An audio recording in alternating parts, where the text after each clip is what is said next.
আসসালামু আলাইকুম সুপ্রিয় দর্শকবৃন্দ, আজকের ভিডিওতে আমরা আলোচনা করব পেপার ব্যাগ মেকিং বিজনেস। আজকের এই ভিডিওতে আমি আপনাদের দেখাবো পেপার ব্যাগ মেকিং মেশিন, এছাড়া কাঁচামাল থেকে প্রোডাকশন, খরচ, লাভ এবং বাংলাদেশে এই বিজনেস কতটা প্রফিটেবল তার সবকিছু A to Z বিস্তারিত। যারা বর্তমানে এ ধরনের বিজনেস শুরু করতে চান বা এ ধরনের বিজনেস সম্পর্কে জানতে ইচ্ছুক, তারা সম্পূর্ণ ভিডিওটি দেখবেন। আশা করি অনেক কিছু জানতে পারবেন। প্রথমে আলোচনা করা যাক পেপার ব্যাগ কি ও কেন এর চাহিদা বাড়ছে। পেপার ব্যাগ হলো মূলত পরিবেশ বান্ধব প্যাকেজিং সলিউশন। এটি মূলত ব্যবহার করা হয় শপিং মল, কাপড়ের দোকান, রেস্টুরেন্ট, ফার্মেসি, গিফট শপ। এছাড়া সরকার যে কোনো সময় প্লাস্টিক ব্যাগ নিষিদ্ধ করে দিতে পারে। যদিও প্লাস্টিক ব্যাগের অনেক বেশি ডিমান্ড রয়েছে, এখন পর্যন্ত বাংলাদেশে এটার প্রচুর চাহিদা থাকা সত্ত্বেও অনেক উদ্যোক্তা ভাইরাই ভবিষ্যতের কথা চিন্তা করে ভাবতেছে যদি কখনো by any chance plastic bag সত্যি আপনার নিষিদ্ধ হয়ে যায় তখন তারা কি করবে। তো যারা ভাবছেন যে একদম কোনো রকম কোনো আশঙ্কা ছাড়া এমন কোনো বিজনেস শুরু করবে যা ভবিষ্যতে নিষিদ্ধ হওয়ার কোনো সম্ভাবনা নাই, সেক্ষেত্রে পেপার ব্যাগ তৈরির বিজনেস আপনার জন্য একটি বেস্ট সলিউশন। বাজারে পেপার ব্যাগ তৈরির দুই রকমের মেশিন অ্যাভেলেবেল আছে। অবশ্যই এটি চাইনিজ মেশিন হবে, কেননা বাংলাদেশে এই ধরনের মেশিন তৈরি করা হয় না। এগুলো সম্পূর্ণ অটোমেটিক এবং সেমি অটোমেটিক দুই রকমভাবেই পাওয়া যায়, যেগুলো কাস্টমার নিজেদের প্রয়োজন বা বাজেট অনুযায়ী কাস্টমাইজ করে এনে নিতে পারে। এই ধরনের মেশিনগুলো বিভিন্ন মডেল থাকে বা প্রোডাকশন ক্যাপাসিটি থাকে বা মোল্ডের সাইজ থাকে, যে আপনি কত থেকে কত ইঞ্চির বা কত সাইজের ব্যাগ তৈরি করবেন সেই অনুযায়ী কাস্টমাইজ করা হয় সবকিছু। পার ঘন্টা প্রোডাকশন ক্যাপাসিটি হতে পারে 2000 পিস বা 3000, 4000, এমনকি 10,000 পিসও করে নিতে পারেন। ব্যাগ সাইজ আপনি করে নিতে পারেন ছোট, মিডিয়াম বা বড়। এছাড়াও থিকনেস অর্থাৎ পেপার যে জিসিএম থাকবে সেটা কত থেকে কত হতে পারে, 60 থেকে 120 বা 130 পর্যন্ত জিসিএম রাখতে পারেন। এছাড়াও ব্যাগটা হ্যান্ডেল সহ হবে নাকি হ্যান্ডেল ছাড়া হবে, এই অনুযায়ী কাস্টমাইজটা হবে।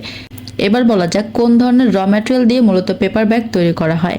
প্রথমত ক্রাফট পেপার রোল বা হোয়াইট পেপার রোল, তারপরে গ্লু, এরপরে হ্যান্ডেল পেপার রোপ যদি হ্যান্ডেল ব্যাগ হয় সেক্ষেত্রে, এরপরে প্রিন্টিং ইঙ্ক যদি আপনি লোগো অ্যাড করতে চান সেক্ষেত্রে।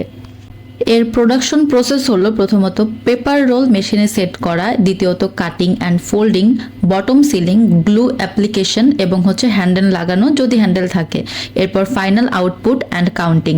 একদম সহজ ও স্মুথ প্রসেস। যদি আপনি সম্পূর্ণ অটোমেটিকভাবে প্রসেস করেন সেক্ষেত্রে তো আপনার আর কোনো ঝামেলাই থাকবে না, একদম অটোমেটিকভাবে মেশিন সকল কাজ করবে। কিন্তু আপনি যদি সেমি অটোমেটিক কাজ করেন সেক্ষেত্রে বেশ কিছু কাজ আপনাকে ম্যানুয়ালি করতে হবে, সেক্ষেত্রে ম্যান পাওয়ার বেশি লাগবে। এবার মেশিন প্রাইস অর্থাৎ ইনভেস্টমেন্ট নিয়ে আপনাকে বেসিক একটা ধারণা দেওয়া যাক। যদিও এটা একদম অ্যাকুরেট হবে না, যেহেতু চাইনিজ মেশিন, ডলার রেট বা আপনার প্রোডাকশন ক্যাপাসিটি, মডেল ইত্যাদি আরও অনেক কিছুর উপর ডিপেন্ড করে প্রাইসটা ওঠানামা করবে বা কনফিগারেশন অনুযায়ী কম বেশি হতে পারে। এজন্য আপনাকে আমি একটা বেসিক ধারণা দিচ্ছি, জাস্ট আনুমানিক ধরে রাখবেন। এ ধরনের অটোমেটিক বা সেমি অটোমেটিক মেশিনের ক্ষেত্রে সেমি অটোমেটিক মেশিনগুলো আপনি 15 থেকে 17 লাখের মধ্যে পেয়ে যাবেন। এটা আপ অ্যান্ড ডাউন হতে পারে। আর আপনি যদি ফুললি অটোমেটিক করতে চান সেক্ষেত্রে হতে পারে সেটা 25 লক্ষ, 30 লক্ষ, 40 লক্ষ, 50 লক্ষ।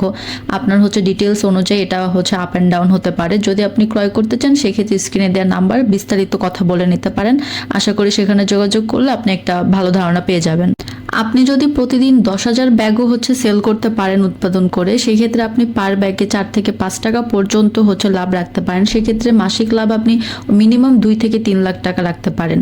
কিন্তু সেক্ষেত্রে অবশ্যই আপনার সেল ভালো থাকতে হবে। শুধু আমি বললাম আর হয়ে গেল ব্যাপারটা তো একদমই এরকম নয়। প্র্যাকটিক্যাল অনেক কঠিন। যখন আপনি প্র্যাকটিক্যালি করবেন তখনই আপনি অনেক বিষয় সম্পূর্ণভাবে জানতে পারবেন। এখন যারা বলবে বা আমি যদি বলি এটা একদমই অ্যাকুরেট না, প্র্যাকটিক্যাল এত সহজ নয় আসলে, তবুও আমি আপনাদের একটা ধারণা দেওয়ার চেষ্টা করলাম। আর যদি বলি কতজন লোক লাগবে, যদি আপনি সেমি অটোমেটিক ভাবে করেন তাহলে তো 4-5 জন মিনিমাম লাগবে। কিন্তু যদি আপনি অটোমেটিক ভাবে করেন তাহলে একজন সুপারভাইজার এবং একজন অপারেটর হইলেই হলো। আর এর প্রশিক্ষণও একদম ইজি, এই নিয়ে কোনো সমস্যা নেই। যখন মেশিন ক্রয় করবেন, আপনি যেখান থেকে ক্রয় করবেন তারাই আপনাকে মেশিন ডিটেলস সহ কিভাবে ট্রেনিং সবকিছু দিয়ে দিবে। আপনি বিস্তারিতর জন্য এই নাম্বারটায় যোগাযোগ করতে পারেন, সেক্ষেত্রে বিস্তারিত জেনে যাবেন।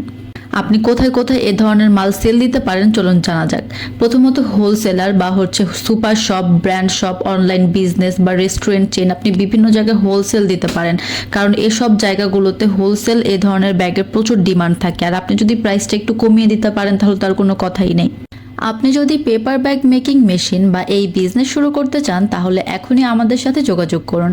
ভিডিওটি ভালো লাগলে লাইক দিন, শেয়ার করুন এবং নতুন বিজনেস আইডিয়ার জন্য সাবস্ক্রাইব করুন।